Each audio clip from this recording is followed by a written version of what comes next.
Hey Toy Addicts, this is Jody, and I have an ephemera haul to show you guys. So there's no toys here today, but I think you would be interested in this. As resellers, ephemera is an interesting thing to pick up. It's usually not valued very highly, and so sometimes you can get it some really good deals. I paid up for some of these things, and when I say paid up, I mean I think the most expensive thing was $3, maybe $5. I think 3 was the most expensive. Most things I paid $1 for. But I just wanted to show you some of the things I picked up, why I picked them up, and that ephemera can be, every time you go get some, it can really be an education because you can't always find it. Some of these things don't exist anymore other than where you found them at this sale. This is a Max Factor makeup color chart. So someone went to a Max Factor store and got their makeup color chart done. If this was no charge, which is nice. But this is probably 1930s. So will someone be interested in this for a lot? I don't know. Usually when I go to look up ephemera, or when I go to buy ephemera, you can't comp everything. Partly one, because like I said, it might not exist anywhere else on the internet. And two, there's usually a lot of it, and to stand and comp everything, it just isn't feasible.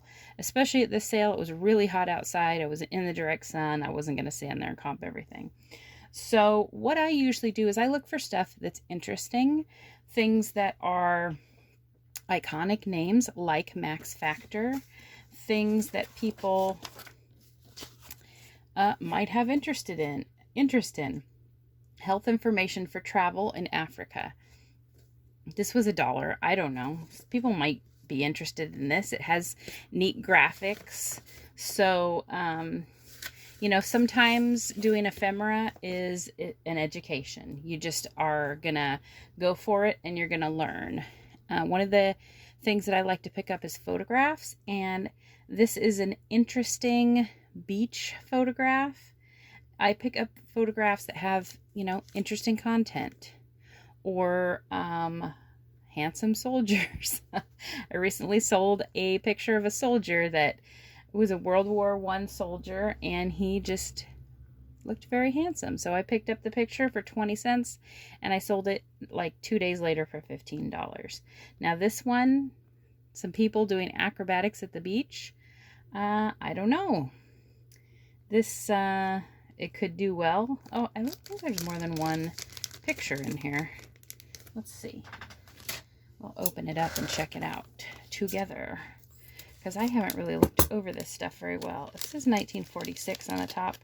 Looks like I paid $3 for these. And, yeah, some more interesting beach pictures. So they don't say anything on the back, so it'll just be, you know, guy in his underwear. I mean, if you get lucky, sometimes you can find somebody famous or whatever, but here's another thing. I like to pick up catalogs. This is a silver anniversary issue Raleigh Premiums catalog. So this is from Raleigh Cigarettes. I don't do a whole lot of cigarette things. In fact, I didn't even notice when I picked it up. I just saw that it was a little catalog. But people do love these little catalogs. This was for $2, a little set of 7-Up items. 7-Up is iconic. So I recently sold a poster for $24 that I had bought for $1 at a sale that was in really bad condition.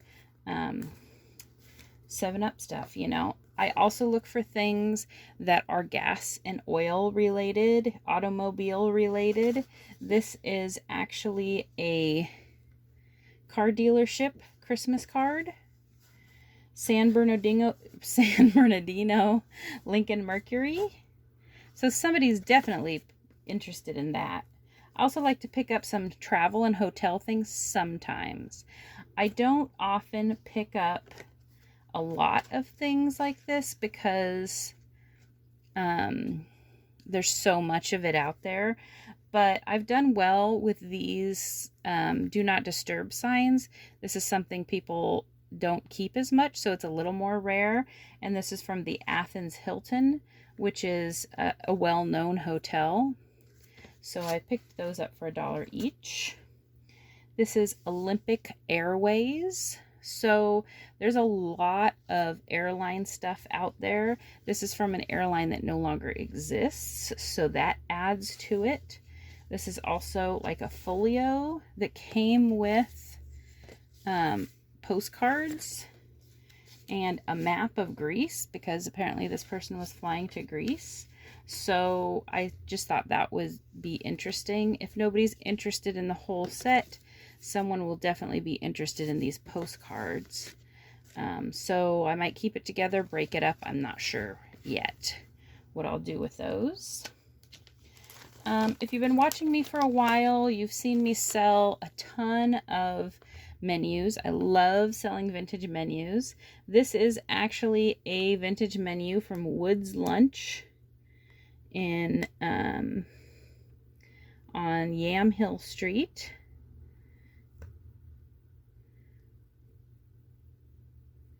Opposite the Stage Depot. So Portland, Oregon Street and Building Directory. So it has a directory on the back, as well as a menu on this side. So I thought that would be interesting. I haven't heard of this place, but this is a part of Portland history, so I thought it would be interesting. Here we go with another menu. This is from, again, Olympic Airways, and it is the menu for the airplane. So that's fancy. There's another 7-Up item. This is Put Me in Cooking with 7-Up, the Uncola. So it's like a little recipe book. I've had this and sold this before for about 10 bucks. It's not a big seller, but it's because they made a ton of these. But people do like it. So you know, like I said, I'll sell it probably for $10 or $12. Here we have the Alaska Canadian Pacific Way, Canadian Pacific steamships. And this is, again, a menu for Meatless Day on the steamship. Sometimes cruise menus don't do as well because they just made so many of them, and there's so many. But the Canadian Pacific steamships, it has the boat and the train on here, so I thought it just had a little bit more interest. Here's another menu that I picked up. Now, I have done another video all about menus, telling you why I pick up the ones I do and kind of what I look for. So I'll link that here. Go check that out. I won't go into all the things here, but this I thought has some good graphics. And then it's not in perfect shape, which is okay. Breakfast at Lloyd Plaza. Oh, Ireland's at Lloyd Plaza. So that's a iconic area in Portland. Again, I haven't heard of this restaurant, but I'm guessing that it was pretty famous in its time. Now, this is something that I wasn't real sure about. This is Jack Dempsey's Broadway Bar and Cocktail Lounge. So Jack Dempsey, the famous star in the 30s, 40s, and had his own restaurant, maybe 50s. And so these might be plentiful. I really didn't know, but because it is a famous person, they were $1 each. I went ahead and picked them up. They're not in perfect condition either, so these may be really great, or they may be nothing.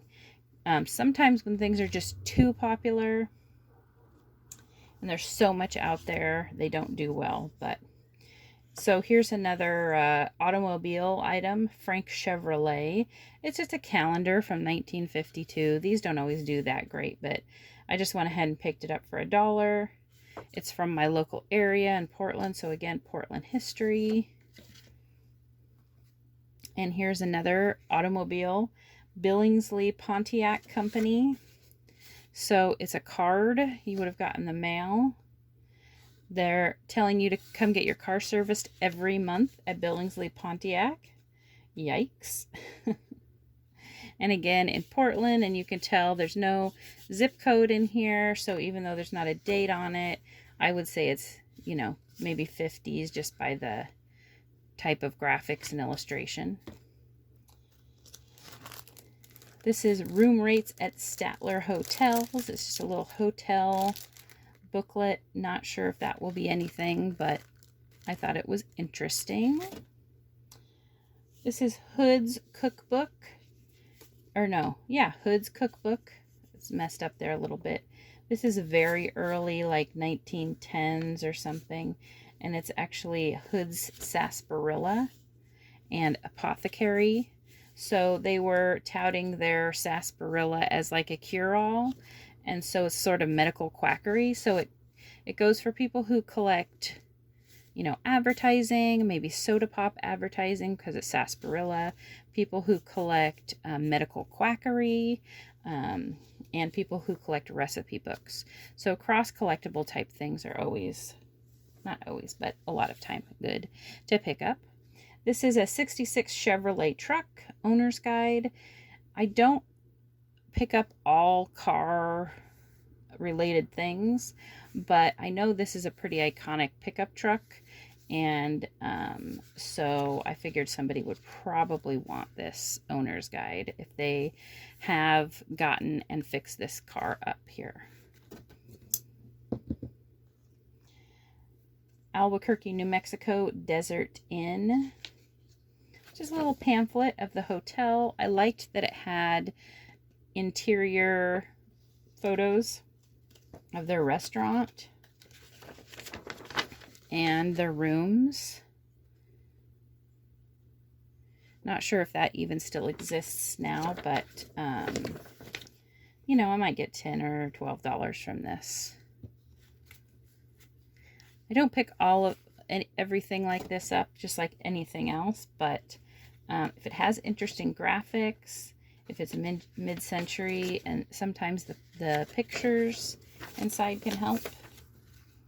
This is a room service menu and directory of services from the Athens Hilton. So this person must have went on this vacation, but it has menu, it has events and stuff in it. So again, something someone might be interested in if they've been to this hotel in the past, or they collect Greek travel. I don't know. This book I just thought was interesting. It was spring 1952, and it was a it's like a book I think that they give to families when they have a baby at the hospital, and it's just a whole lot of print ads for baby stuff. So, including baby's horoscope. Interesting. And just a lot of, you know, print ads and articles. And so I thought, well, someone who's born in 1952 might like this. If it doesn't do well, I would probably cut it up for the print ads, Johnson's baby powder, and there's lots of iconic companies that advertise in this. That was $1. Okay, now this item here, so I picked up a couple of these placemats. So these are like the paper placemats you get at a restaurant. This one is from the St. George Clipper. I actually looked it up to see if it was still in existence, and it's not. But I did find a later name, Carl's Clipper, so I added that to the title of this. And I listed this last night for $25, and it already sold. So I paid $1 for this, and it sold for $25 overnight. So that's a nice sale. This again is a menu, and it's of an iconic restaurant in the Portland area. I listed this for $50. I already have several watchers on it. Last night I listed it. And then this one, this is actually from a Billings, Montana restaurant. I really like the interior. Let's see if we can see all of it here in the camera. So you have, it's like a hide, and the whole menu is like on the hide for the coffee shop and dining room. So the graphics are great in this. And it's in Billings, Montana, Northern Hotel. Somebody had this, it was on Worth Point. I found it on Worth Point for $60, sold. And the one that was sold had all kinds of stains and tears and stuff. So I went ahead and listed this for $75. So we'll see where that one goes. That $75 could pay for the whole lot. I paid $54 for all of this ephemera. Here's another automobile item. This is a Studebaker 61 Lark. Like the book that you get at the dealership if you're looking at the car. And then I have another paper placemat, Kenny's Drive-In. Now this one, you know, the graphics aren't as great. This is in Wichita, Kansas. So I don't know if this is an iconic restaurant or not, but I went ahead and grabbed this, and I also listed this for $25. So we'll see where that goes.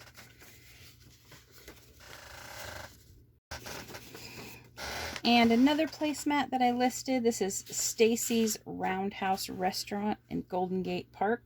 So again, this one might be, I'm sure this is an iconic restaurant, maybe too much, not sure yet.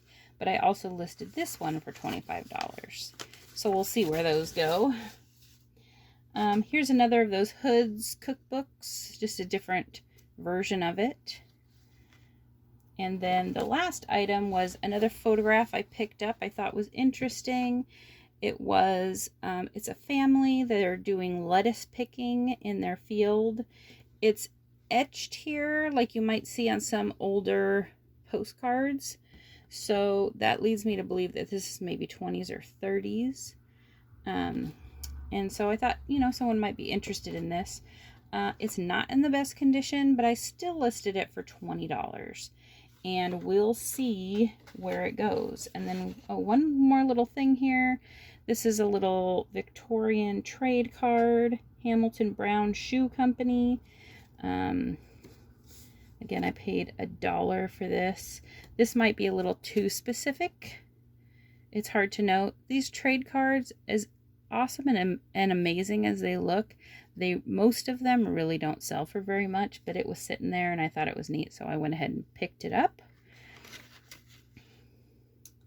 I also picked up a John Deere belt buckle. But that's it, guys. So hopefully you kind of get some ideas of the kinds of ephemera that I pick up and why I pick it up. And I'll try to put up here what I listed things for. Some of these, like I said, this one is already listed for $75. Of course, I'll take offers on things. This one's already listed for $50. And I already sold that one placemat for $25. So I'm sure I'll do well on this lot.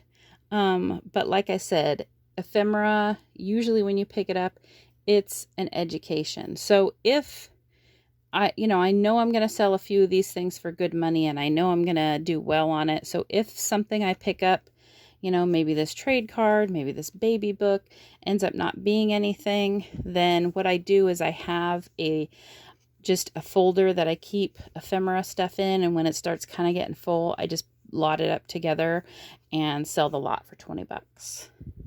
People who collect ephemera, you know, will pick it up. So I'll still make my money back on it. You know, I won't be losing anything. Plus, I earned the education. All right, guys, thanks for watching. Make sure to comment down below if you sell ephemera and what's your favorite type of ephemera to sell. Mine personally right now is menus and then vintage stickers. And by vintage stickers, I mean like 70s and 80s stickers. But yeah, I love the menus for some reason. I don't know. All right, guys, thanks for watching, and I'll see you next time. Bye.